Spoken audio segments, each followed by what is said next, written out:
नमस्कार मंडळी. रताळ्याचे काप कसे करते ते सांगते. मला कमेंट आला होता, रेसिपी सांगा. हे रताळे इंडियन स्टोअरमधनं मी घेतलेले आहेत. इकडे अमेरिकन स्टोअरमध्ये सुद्धा रताळे मिळतात, परंतु त्याची चव थोडी वेगळी असते. त्यामुळे शक्यतो इंडियन स्टोअरमधलेच रताळे तुम्ही वापरा.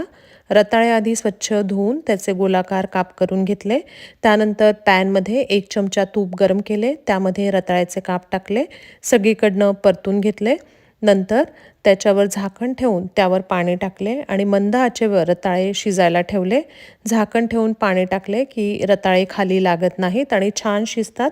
10 ते 12 मिनटं छान शिजल्यानंतर त्यामध्ये गूळ घातला. तुमच्या चवीनुसार तुम्हाला किती गोड हवं त्यानुसार तुम्ही गूळ घाला आणि गूळ घातल्यानंतर 5 ते 7 मिनटं पुन्हा रताळे छान गुळाच्या पाकामध्ये शिजू द्या.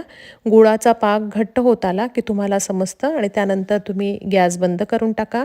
रताळे खूप छान होतात आणि तुम्ही नक्की हे रताळे करून बघा.